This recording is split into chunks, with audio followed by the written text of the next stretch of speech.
नलिन विलोचन शर्मा। नलिन विलोचन शर्मा का जन्म 18 फरवरी 1916 ईस्वी में पटना के बदरघाट में हुआ। वे जन्मना भोजपुरी भाषी थे। वे दर्शन और संस्कृत के प्रख्यात विद्वान महामहोपाध्याय शून्य रामावतार शर्मा के ज्येष्ठ पुत्र थे। माता का नाम रत्नावती शर्मा था। उनके व्यक्तित्व निर्माण में पिता के पांडित्य के साथ उनकी प्रगतिशील दृष्टि की भी बड़ी भूमिका थी। उनकी स्कूल की पढ़ाई पटना कॉलेजिएट स्कूल से हुई और पटना विश्वविद्यालय से उन्होंने संस्कृत और हिंदी में एमए किया।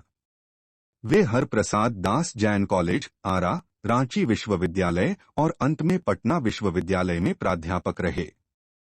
सन 1959 में वे पटना विश्वविद्यालय के हिंदी विभाग के अध्यक्ष हुए और मृत्यु पर्यंत 12 सितंबर 1961 ही इस पद पर बने रहे। हिंदी कविता में प्रपद्यवाद के प्रवर्तक और नई शैली के आलोचक नलिन जी की रचनाएं इस प्रकार हैं: दृष्टिकोण, साहित्य का इतिहास, दर्शन, मानदंड, हिंदी उपन्यास विशेषतः प्रेमचंद, साहित्य तत्व और आलोचना, आलोचनात्मक ग्रंथ, विष के दांत और 17 असंग्रहित पूर्व छोटी कहानियां, कहानी संग्रह, केसरी कुमार तथा नरेश के साथ काव्य संग्रह, नकेन के प्रपद्या और नकेन 2, सदल मिश्र ग्रंथावली, अयोध्या प्रसाद खत्री स्मारक ग्रंथ, संत परंपरा और साहित्य आदि संपादित ग्रंथ हैं। आलोचकों के अनुसार प्रयोगवाद का वास्तविक प्रारंभ नलिन विलोचन शर्मा की कविताओं से हुआ और उनकी कहानियों में मनोवैज्ञानिकता के तत्व समग्रता से उभर कर आए। आलोचना में वे आधुनिक शैली के समर्थक थे। वे कथ्य, शिल्प, भाषा आदि सभी स्तरों पर नवीनता के आग्रही लेखक थे। उनमें प्रायः परंपरागत दृष्टि एवं शैली का निषेध तथा आधुनिक दृष्टि का समर्थन है। आलोचना की उनकी भाषा गठी हुई और संकेतात्मक है। उन्होंने अनेक पुराने शब्दों को नया जीवन दिया जो आधुनिक साहित्य में पुनः प्रतिष्ठित हुए। यह कहानी विष के दांत तथा अन्य कहानियां नामक कहानी संग्रह से ली गई है। यह कहानी मध्य वर्ग के अनेक अंतर्विरोधों को उजागर करती है। कहानी का जैसा ठोस सामाजिक संदर्भ है वैसा ही स्पष्ट मनोवैज्ञानिक आशय भी। आर्थिक कारणों से मध्य वर्ग के भीतर ही एक ओर सेन साहब जैसों की एक श्रेणी उभरती है जो अपनी महत्वाकांक्षा और सफेदपोशी के भीतर लिंगभेद जैसे कुसंस्कार छिपाए हुए हैं, तो दूसरी ओर गिरधर जैसे नौकरी पेशा निम्न मध्यवर्गीय व्यक्ति की श्रेणी है जो अनेक तरह की थोपी गई बंदिशों के बीच भी अपने अस्तित्व को बहादुरी एवं साहस के साथ बचाए रखने के लिए संघर्षरत है। यह कहानी सामाजिक भेदभाव, लिंग भेद, आक्रामक स्वार्थ की छाया में पलते हुए प्यार दुलार के कुपरिणामों को उभारती हुई सामाजिक समानता एवं मानवाधिकार की महत्वपूर्ण बानगी पेश करती है। विष के दांत। सेन साहब की नई मोटरकार बंगले के सामने बरसाती में खड़ी है, काली चमकती हुई, स्ट्रीमल इंड जैसे कोयल घोंसले में कि कब उड़ जाए। सेन साहब को इस कार पर नाज है, बिल्कुल नई मॉडल, 7,500 में आई है। काला रंग, चमक ऐसी कि अपना मुंह देख लो। कहीं पर एक धब्बा दिख जाए तो क्लीनर और शोफर की शामत ही समझो। मेन साहब की सख्त ताकीद है कि खोखा खोखी गाड़ी के पास फटकने न पाए। लड़कियां तो पांचों बड़ी सुशील हैं, 5-5 ठहरों और सो भी लड़कियां तहजीब और तमीज की तो जीती जागती मूरत ही हैं। मिस्टर और मिसेस सेन ने उन्हें क्या करना चाहिए यह सिखाया हो या नहीं, क्या क्या नहीं करना चाहिए इसकी उन्हें ऐसी तालीम दी है कि बस। लड़कियां क्या हैं, कठपुतलियां हैं और उनके माता पिता को इस बात का गर्व है। वे कभी किसी चीज को तोड़ती फोड़ती नहीं। वे दौड़ती हैं और खेलती भी हैं, लेकिन सिर्फ शाम के वक्त, और चूंकि उन्हें सिखाया गया है कि ये बातें उनकी सेहत के लिए जरूरी हैं। वे ऐसी मुस्कुराहट अपने होठों पर ला सकती हैं कि सोसाइटी की तारिकाएं भी उनसे कुछ सीखना चाहें तो सीख लें, पर उन्हें खिलखिलाकर किलकारी मारते हुए किसी ने सुना नहीं। सेन परिवार के मुलाकाती रश्क के साथ अपने शरारती बच्चों से खींचकर कहते हैं, एक तुम लोग हो और मिसेस सेन की लड़कियां हैं। अब एक फूल का गमला तोड़ने के लिए बना है। तुम लोगों के मारे घर में कुछ भी तो नहीं रह सकता। सो जहां तक सेन परिवार की लड़कियों का सवाल है, उनसे मोटर की चमकदमक को कोई खास खतरा नहीं था। लेकिन खोखा भी तो है। खोखा जो एक ही है, सबसे छोटा है। खोखा नाउम्मीद बुढ़ापे की आंखों का तारा है। यह नहीं कि मिसेस सेन अपना और बुढ़ापे का कोई ताल्लुक किसी हालत में मानने को तैयार हों, और सेन साहब तो सचमुच बूढ़े नहीं लगते। लेकिन मानने लगने की बात छोड़िए। हकीकत तो यह है कि खोखा का आविर्भाव तब जाकर हुआ था जब उसकी कोई उम्मीद दोनों को बाकी नहीं रह गई थी। खोखा जीवन के नियम का अपवाद था, और यह अस्वाभाविक नहीं था कि वह घर के नियमों का भी अपवाद हो। इस तरह मोटर को कोई खतरा हो सकता था तो खोखा से ही। बात ऐसी थी कि सीमा, रजनी, आलो, शेफाली, आरती घर में अलग नियम थे, दूसरी तरह की शिक्षा थी, और खोखा के लिए अलग दूसरी। कहने के लिए तो सेनों का कहना था कि खोखा आखिर अपने बाप का बेटा ठहरा, उसे तो इंजीनियर होना है, अभी से उसमें इसके लक्षण दिखाई पड़ते थे, इसलिए ट्रेनिंग भी उसे वैसी ही दी जा रही थी। बात यह है कि खोखा के दुर्ललित स्वभाव के अनुसार ही सेनों ने सिद्धांतों को भी बदल लिया था। अक्सर ऐसा होता है कि सेन परिवार के दोस्त आते हैं, भड़कीले ड्राइंग रूम में बैठते हैं, और बातचीत के लिए विषय का अभाव होने पर चर्चा निकल पड़ती है कि किसका लड़का क्या करेगा। तब सेन साहब बड़ी मौलिकता और दूरंदेशी के साथ फरमाते हैं कि वह तो अपने लड़के को अपने ढंग से ट्रेंड करेंगे क्या कर रहे हैं। आजकल की पढ़ाई लिखाई तो फिजूल है, वह तो उसे अपनी तरह बिजनेसमैन इंजीनियर बताना चाहते हैं। अब देखिए न, सेन साहब कहते हैं, खोखा 5 साल का हो रहा है। लोग कहते हैं उसे किंडरगार्टन स्कूल में भेज दो, लेकिन मैंने अभी यही इंतजाम किया है कि कारखाने का बढ़ी मिस्त्री 2-1 घंटे के लिए आकर उसके साथ कुछ ठीक पीट किया करें। इससे बच्चे की उंगलियां अभी से औजारों से वाकिफ हो जाएंगी। हिंदुस्तानी लोग यही नहीं समझते। एक दिन का कावाया है कि डाइनिंग रूम में सेन साहब के कुछ दोस्त बैठे गपशप कर रहे थे। उनमें एक साहब साधारण हैसियत के अखबारनवीस थे, और सेना के दूर के रिश्तेदार भी होते थे। साथ में उनका तड़का भी था, जो था तो खोखा से भी छोटा, पर बड़ा समझदार और होनहार मालूम पड़ा था। किसी ने उसकी कोई हरकत देखकर उसकी कुछ तारीफ कर दी, और उन साहब से पूछा कि बच्चा स्कूल तो जाता ही होगा। इसके पहले कि पत्रकार महोदय कुछ जवाब देते, सन्नाहट से शुरू किया, मैं तो खोखा को इंजीनियर बनाने जा रहा हूं, और वे ही बातें दोहराकर वे थकते नहीं थे। पत्रकार महोदय चुप मुस्कुराते रहे। जब उनसे फिर पूछा गया कि अपने बच्चे के विषय में उनका क्या उगल है, तब उन्होंने कहा, मैं चाहता हूं कि वह होटलमैन जरूर बने, और जो कुछ बने उसका काम है, उसे दूरी आजादी रहेगी। सेन साहब इस उत्तर के शिष्ट और प्रच्छन्न व्यंग्य पर ऐंठ कर रह गए। तभी बाहर शोरगुल सुनकर सेन साहब उठने लगे, तो उनके मित्रों ने भी जाने की इच्छा प्रकट की और उन्हीं के साथ बाहर आए। बाहर सेन साहब का शोफर एक औरत से उलझ रहा था। औरत के पास एक 5-6 साल का बच्चा खड़ा था, जिसे वह रोकने की कोशिश कर रही थी, क्योंकि बच्चा 4 बार शोफर की ओर झपटता था। सेन साहब को देखकर औरत सहम गई। शोफर ने साहब की ओर बढ़कर अदब के साथ कहा, देखिए साहब, मदन गाड़ी को छू रहा था, गाड़ी गंदी हो जाती, मैंने मना किया तो लगा कहने जा तो मैंने उसे पकड़कर अलग कर दिया, इस पर मुझको मारने दौड़ा। अब उसकी माँ भी आकर खामखाह मुझसे उलझा रही है। मदन की माँ कुछ कहना चाहती थी, लेकिन सेन साहब के सटे होठों को देखकर चुप रह गई। सन्न साहब ने बड़े संयत पर कठोर स्वर में कहा, मदन की माँ, मदन को ले जाओ और देखना वह फिर ऐसी हरकत न करे। मदन की माँ अपने बच्चे के बाएं घुटने से निकलते हुए खून को पोंछती हुई चली गई।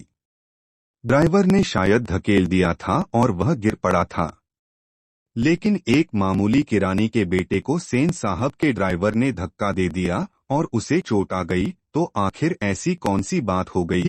ठीक इसी वक्त मोटर के पीछे खटखर की आवाज सुनकर सेन साहब लपके, शोफर भी दौड़ा, और लोग सीढ़ियों से उतरकर अपनी अपनी गाड़ियों की ओर चले। सभी ने देखा, सेन साहब खोखा को गोद में लेकर उसे हल्की मुस्कुराहट के साथ डांट रहे हैं, और मोटर की पिछली बत्ती का लाल शीशा चकनाचूर हो गया है। सेन साहब ने मित्रों को संबोधित करते हुए कहा, देखा आप लोगों ने, बड़ा शरारती हो गया काशू। मोटर के पीछे हरदम पड़ा रहता है। उसके कलपुर्जी में इसको अभी से इतनी दिलचस्पी है कि क्या बताऊं। शायद देखना चाह रहा था कि आखिर इस बत्ती के अंदर है क्या। सेन साहब खोखा को जमीन पर रखकर अपने दोस्तों के साथ उनकी कार की ओर चले। उन्होंने अपने मित्रों की भावभंगिमा देखी नहीं, देखते भो तो कुछ समझ पाते, इसमें शक ही था। मिस्टर सिंह अपनी कार के पास पहुंचे और सेन साहब को नमस्कार कर दरवाजा खोलने के लिए बढ़े और फिर रुक गए। उनकी निगाह अचानक ही अगले चक्के पर गई थी। उन्होंने नजदीक जाकर देखा और परेशानी की हालत में खड़े हो गए। टायर बिल्कुल बैठ गया था, शायद पंक्चर हो गया था। सेन साहब भी आगे बढ़ाए और कुछ झिझकते हुए बोले, कहीं ऐसा तो नहीं है कि काशू ने हया निकाल दी हो। ड्राइवर जय, दूसरे चयकों को भी देख लो और पंप ले आकर हवा भर दो और ही कुर्सियां लॉन में लगवा दो, तब तक हम यहाँ बैठते हैं। ड्राइवर ने एक कार का चक्का लगाकर सूचना दी कि दूसरी ओर के पिछले चक्के की भी हवा निकाली हुई थी। काम तो काजू बाबू का ही मालूम पड़ता है, इधर ही खेल रहे थे, शोफर ने बताया। और पंप लाने चिला मुखर्जी साहब की गाड़ी सकुशल थी और वह अपने और पत्रकार महोदय के परिवार के साथ चलते बने। सेन साहब और मिस्टर सिंह लॉन की कुर्सियों पर बैठकर बातें करते रहे। बातों के सिलसिले में ही सेन साहब ने बतलाया कि काशू ने इधर चक्कों से हवा निकालने की हिकमत जान ली थी और मौका मिलते ही शरारत कर गुजरता था। उनका अपना ख्याल था। उसकी इन हरकतों को देखकर तो यह साफ मालूम होता था कि इंजीनियरिंग में उसकी दिलचस्पी है। इसी तरह की दूसरी बेमतलब की बातें होती रहीं, जब तक कि चवकों में पंप नहीं हो गया और मिस्टर सिंह रुखसत नहीं हो गए। सेन साहब अंदर लौटे तो बेरा को, मदन के पिता गिरधरलाल को, जो उनकी फैक्ट्री में किरानी था और अहाते के एक कोने में आठठ हाउस में रहता था, बुला लाने का हुक्म दिया। गिरधरलाल आया और सेन साहब के सामने सिर झुकाकर खड़ा हो गया, जैसे खून के जुर्म में कैदी जज के सामने खड़ा हो।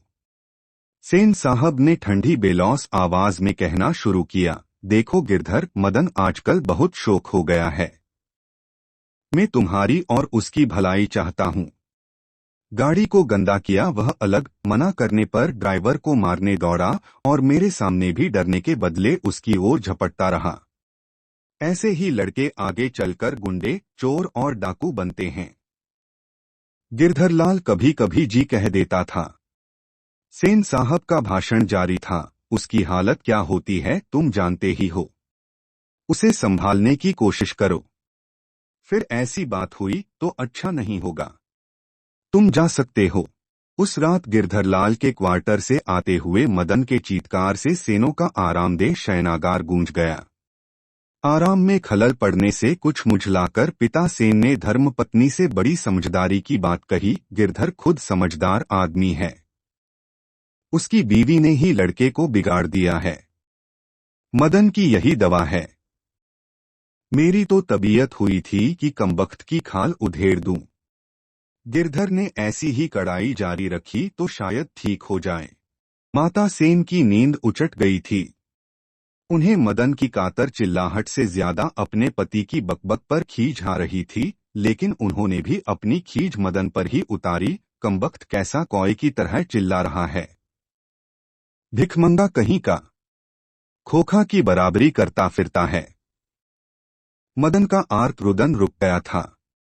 खैरियत थी, उसकी सिसकियां सेनों के शयनागार तक नहीं पहुंच सकती थीं, लेकिन दूसरे दिन तो बिल्कुल बेढब मामला हो गया। शाम के वक्त खेलता कूदता खोखा बंगले के अहाते की बगल वाली गली में जा निकला। वहां धूल में मदन पड़ोसियों के आवारागर्द छोकरों के साथ लट्टू नचा रहा था।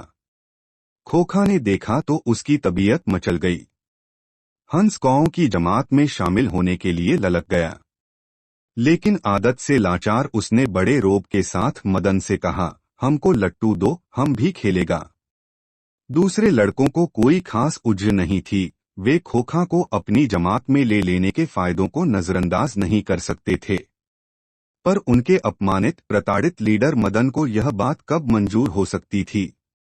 उसने छूटते ही जवाब दिया, अबे भाग जा यहाँ से।